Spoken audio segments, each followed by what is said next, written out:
जैसा कि पूर्व में हम चर्चा कर रहे थे कि जो अपराध की प्रवृत्ति हमारे अंदर आ जाती है, इसका एक कारण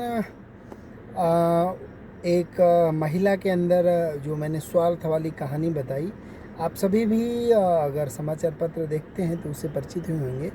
यहाँ पे मेरा कोई जेंडर डिस्क्रिमिनेशन करने का इरादा बिल्कुल भी नहीं है।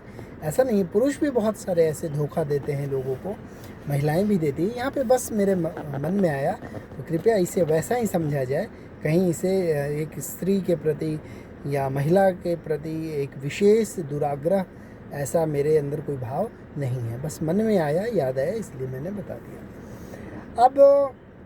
अब तक तो आपको मैंने पंच क्लेश आदि जो वृत्तियां हमारी हैं उसके बारे में बतलाया।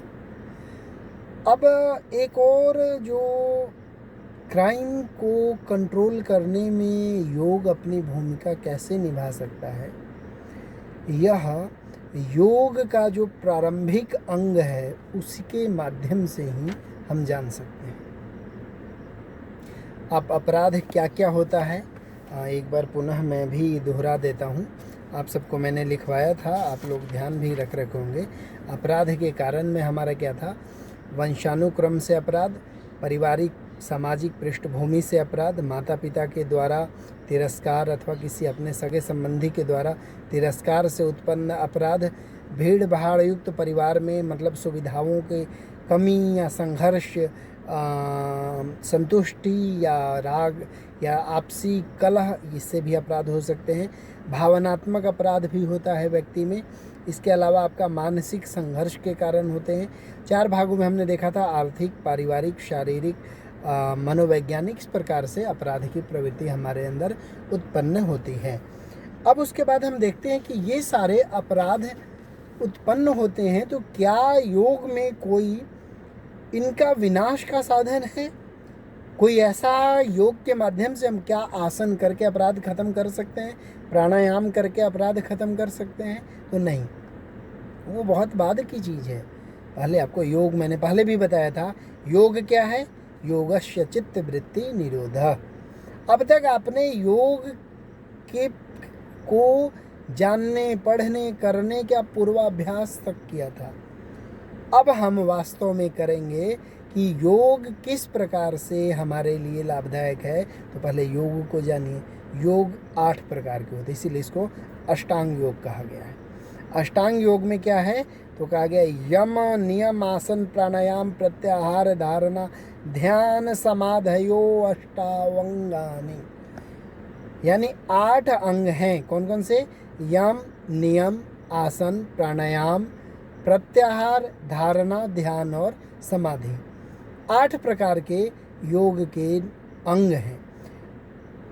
आसन कहाँ है? यम, नियम, आसन, तीसरा आसन है, चौथा प्राणायाम है। तो अब पहला दूसरा क्या है? पहले तो वो जानना जरूरी है। और पहला दूसरा जो है, मैं बिल्कुल एक तरह से दावा कर सकता हूँ, चैलेंज कर सकता हूँ कि अगर कोई व्यक्ति यम और नियम का अच्छे से पालन करेगा तो उसके अंदर अपराध की और इस प्रकार की कोई प्रवृत्ति मन में उत्पन्न ही नहीं होगी।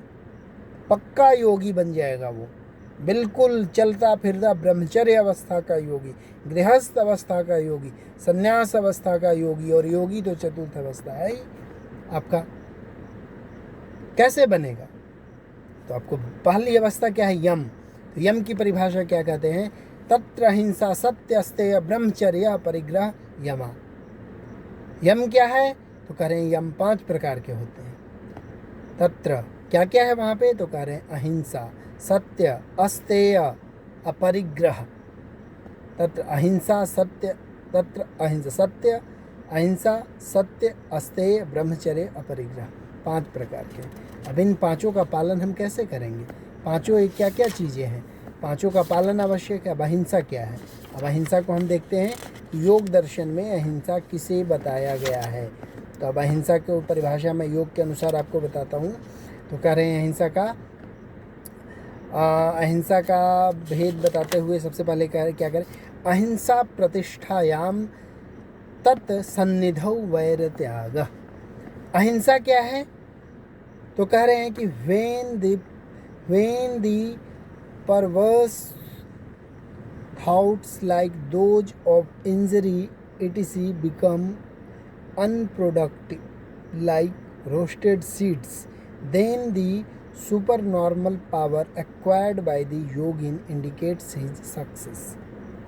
B. छोड़ो इसको, किताब की बात छोड़ो, अब सामान्य बात करते हैं।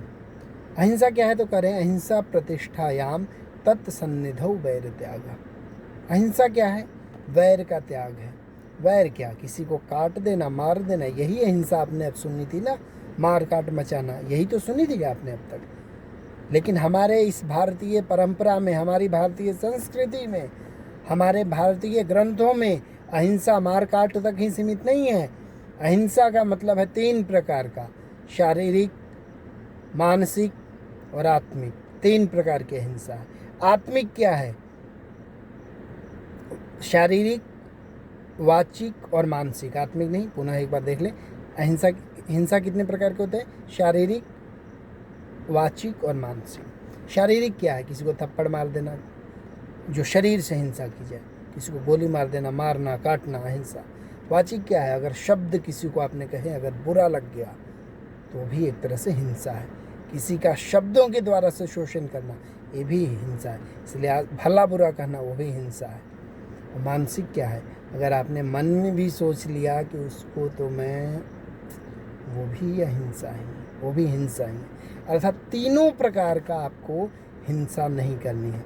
ना तो मन में किसी के बारे में हिंसात्मक विचार लाने हैं, भाव लाने हैं, ना वाणी के द्वारा आपको किसी को प्रताड़ित करना है, अनजाने में भी नहीं, और ना शरीर के द्वारा तो करना ही नहीं।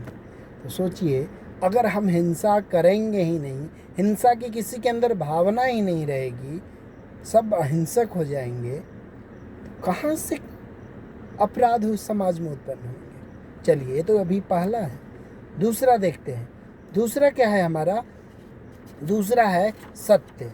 तो सत्य के लिए क्या है? सत्य प्रतिष्ठायाम क्रिया फलाश्रयत्वम। सत्य क्या है? क्रिया के फल को प्राप्त करने के लिए, क्रिया के फल को प्राप्त करने के लिए आप जिस कार्य का, जिसका आश्रय लेते हैं, वह आपका सत्य है। सत्य प्रतिष्ठायाम क्रिया फलाश्रयत्वम। क्या है? धार्मिको भूया इति भवति धार्मिका स्वर्गम प्राप्नुहि इति स्वर्गम प्राप्नोति अमोघास्य वाग भवति। यानी कि अगर आप धर्म करते हैं तो धार्मिक है। स्वर्ग प्राप्त करना है आपको, कब? स्वर्गम, तब आप याग करते हैं, अच्छे कार्य करते हैं, ऐसा माना जाता है। यानी आपका आश्रय ही सत्य हो। आप कोई कार्य करते हैं, व्यापार करते हैं, अपना कोई जीविका उपार्जन करते हैं, सब में आपका आश्रय ही सत्य है, कहीं से झूठा नहीं है। किसान है, ईमानदारी से खेती करता है ना, उसके अंदर कोई द्वेष होता है? बीज बोते टाइम किसी के प्रति हिंसा की भावना लाता है कि मेरे अनाज खाएं तो उसको ये रोग हो जाए? नहीं, ऐसे भाव ही नहीं रखता वो। लेकिन व्यापारी है, अगर वो सच्चे दिल से व्यापार करेगा, मिलावट नहीं करेगा, किसी से ज़्यादा पैसे नहीं लेगा, जैसा अभी लॉकडाउन चल रहा है, पूरे विश्व में वैश्विक महामारी चल रही है कोरोना वायरस के कारण, ऐसे में भी कुछ जिनकी आत्मा मर चुकी है, ऐसे लोग सत्य से कितने दूर हैं। वे लोग काला बाजारी करते हैं, मजबूरी का फ़ायदा उठाते हैं। मुझे याद आता है जब केदारनाथ में प्रलय आई थी, ब्रेड का एक एक टुकड़ा 1000-1000 रुपये में लोगों ने बेचा था। सोचिए, आपका कार्य का आश्रय क्या है? आपका तो आश्रय ही झूठा है। तो ऐसा आश्रय झूठा है तो क्या हिंसा उत्पन्न नहीं होएगी? क्या अपराध लोक में नहीं उत्पन्न होएगा? लोग क्या सही से कार्य करेंगे? तो आपका जो आश्रय है किसी कार्य का, वो सच्चा होना चाहिए। उसके बाद करें अस्तेय प्रतिष्ठायाम सर्वरत्नोपस्थानम। अस्तेय क्या है? तो इसके लिए कहते हैं नॉन स्टीलिंग, चोरी की भावना। चोरी की भावना भी 2 प्रकार की, एक मन में आ जाना और एक कर लेना। किसी भी प्रकार के भाव ही नहीं आना चाहिए आपके अंदर। अगर ये मेरा पेन है, ये आपका पेन है, लेकिन मेरे से बिना पूछे अगर आप अपना पेन भी लेते हो तो चोरी है। अगर आपके पास कोई पेन है और मेरे मन में आ रहा है इसे चुरा लूँ, भले ही नहीं चुराया हूँ, लेकिन वो चोरी का भाव है। एक बार मन में आया, 2 बार उसको टच करके देखा, तीसरी बार चुरा लूँगा। तो ऐसे ही तो दुष्कर्म होते हैं, ऐसे ही तो कुकर्म होते हैं। पहली बार हम मन में हमारे वो विचार आता है, दूसरी बार हम वो ट्राई करते हैं क्या हम कर सकते हैं, तीसरी बार हम करते हैं, अगर सक्सेस हुए फिर भी डर रहता है, धीरे धीरे अपराधी बन जाते हैं। इसीलिए अस्तेय, चोरी का भाव ही नहीं आना चाहिए मन में, कार्य तो दूर की बात है। उसके बाद चौथा है आपका चोरी के भाव, सत्य अस्तेय के बाद है आपका ब्रह्मचर्य प्रतिष्ठायाम वीर्य लाभा।